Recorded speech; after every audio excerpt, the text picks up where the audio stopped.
Hello les gars. Bon bah c'est encore moi hein. Me voilà de retour pour l'épisode numéro 3.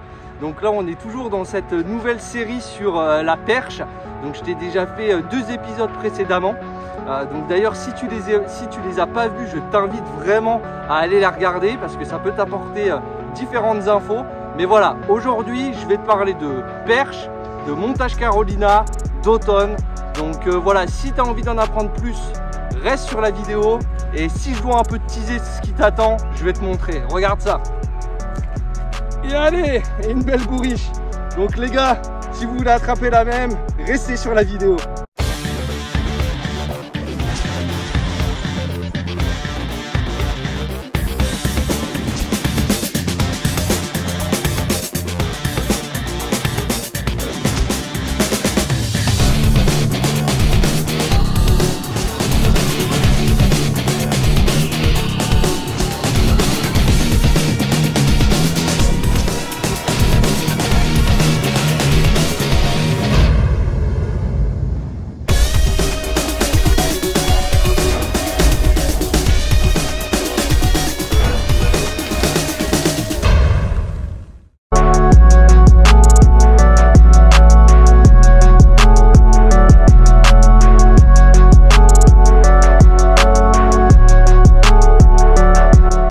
On se retrouve pour cet épisode 3. Donc on va parler du Carolina Rig, qui est un montage juste iconique, qui est connu du grand public, qui a fait sa place, mais qui est des fois à mes yeux fait partie des techniques anciennes qui sont sous-utilisées.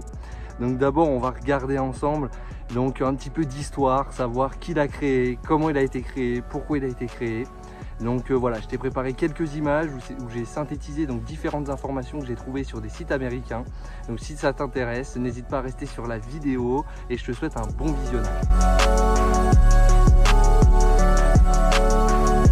Tout commence au début des années 70 aux États-Unis, selon la légende dans le réservoir de Santee Cooper, qui est un lieu gigantesque en Caroline du Sud. C'est vrai qu'un pêcheur du nom de Bill Dance aurait appris la technique là-bas, dont l'objectif est de garder un leurre juste au-dessous du fond, dans une eau plus profonde. Il faut le faire, encore une fois, glisser sur le fond, pendant que la récupération va être plus ou moins en pause. Quelques mois plus tard, il aurait terminé 2e au Bassmaster Classic de 1973, sur le réservoir de Clarks Hill, donc c'est à la frontière de la Géorgie et de la Caroline du Sud.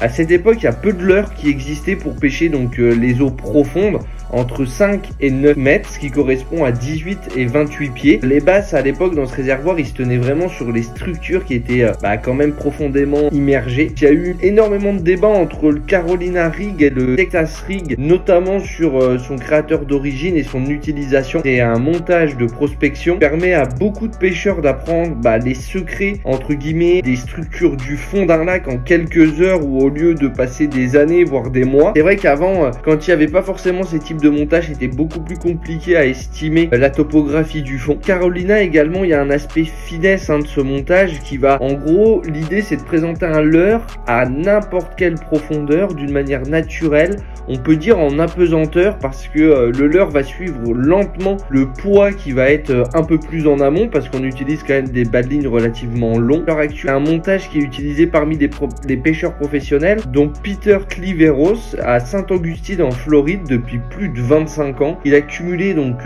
plus d'1 600 000 $ en gain de carrière dans le domaine du bass, dont 6 victoires. Il a 38 top 10, 76 top 20, donc autant dire que c'est une légende. Selon lui, c'est vrai que c'est une technique qui est devenue un art perdu, notamment vis-à-vis de la jeune génération, que la présentation elle est trop lente, et en fait la jeune génération de pêcheurs, elle a une logique d'aller chercher des poissons actifs très vite et de partir chercher d'autres zones pour vraiment cumuler de la quantité. C'est vrai qu'il y a eu un fort engouement aux États-Unis sur ce montage. On voit aussi qu'il arrive en Europe. Je trouve à titre personnel que c'est beaucoup utilisé en Allemagne, en Hollande, dans tous ces différents pays. Compte tenu des différentes innovations, on peut voir qu'il y a des manières nouvelles pour tromper les poissons. On a pu voir apparaître le Neko, le Ned, le Tokyo, et c'est pour ça qu'aujourd'hui les jeunes générations elles sont tournées vers d'autres pêches comme par exemple le chatter, etc. Donc voilà un petit peu les historiques entre guillemets liés au Carolina Rig. Maintenant on va passer à la présentation du matériel. Voilà, comme tu as pu le voir, c'est vrai que c'est une technique, le Carolina Rig, c'est vrai que ça a beaucoup d'histoire. C'est une technique vraiment très ancienne que moi personnellement j'adore. Il y a eu un fort débat entre le Texas, le Carolina comme vous avez pu le voir.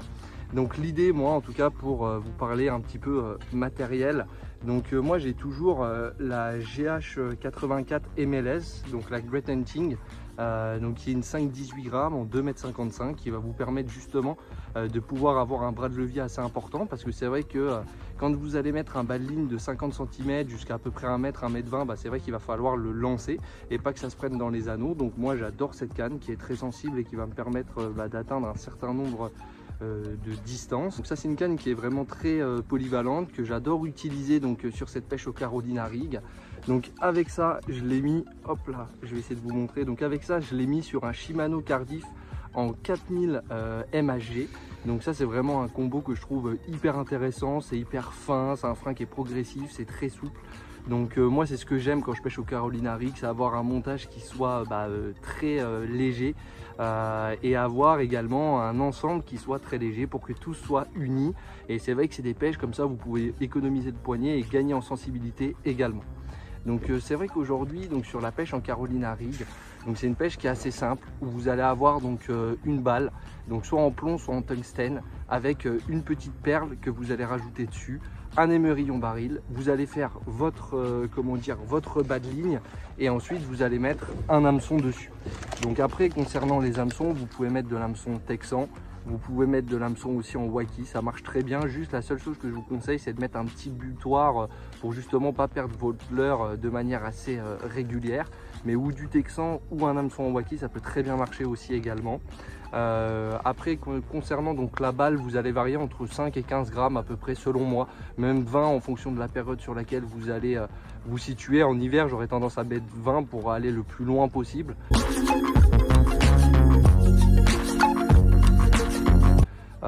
Mais en tout cas voilà, c'est un montage qui est hyper intéressant, qui nécessite pas grand chose en fait à avoir hein, et qui pêche très vite. Donc moi c'est un montage que je vous conseille à avoir. Concernant les animations, en fait c'est assez simple hein, vous allez lancer, vous allez vraiment laisser contrôler votre descente. Le leurre va descendre un petit peu en apesanteur et un peu plus loin que le plomb.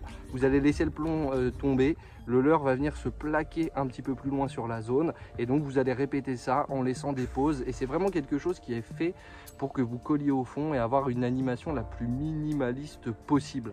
Donc ça c'est vraiment quelque chose que j'adore et qui est très intéressant sur la perche pour avoir de la qualité et de la quantité, notamment en automne.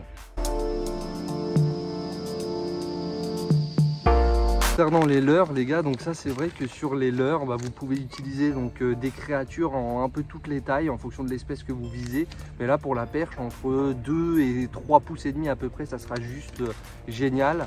Là par exemple j'ai les cover crow aussi de Jackall en 3 pouces et demi qui sont juste hyper bien. Vous pouvez utiliser également du shad, ça aussi c'est hyper intéressant.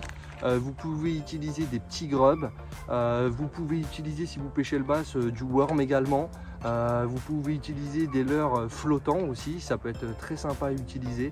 Donc vraiment vous avez une panoplie de leurres qui ne coûtent pas forcément très cher et qui peuvent vraiment marcher très rapidement. Surtout l'écrevisse aussi, je vous conseille vraiment parce que l'écrevisse c'est un must pour pêcher au Carolina Rig, notamment en phase automnale.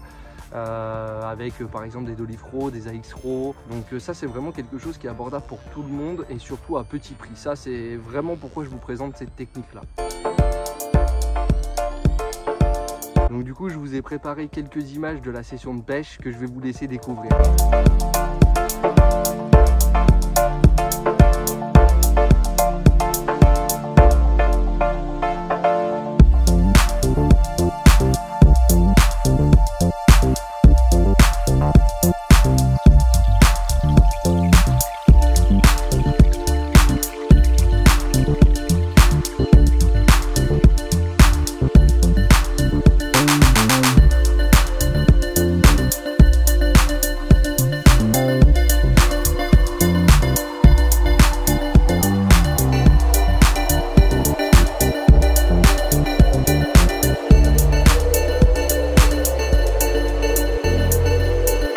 Bon bah les gars, du coup pour conclure cet épisode, donc voilà, je pense que le montage Carolina c'est vraiment quelque chose qui est sous-utilisé par moment, qui est vraiment une référence, qui va vous permettre de faire un tas et tas de perches.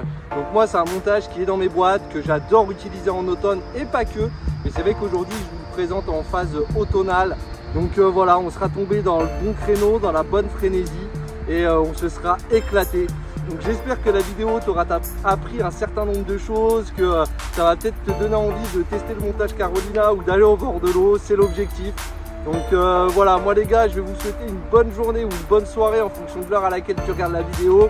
Je vous le dis, à la prochaine pour de nouvelles aventures. Et la prochaine fois, c'est toi qui feras cette photo là dans les mains. Allez, bye!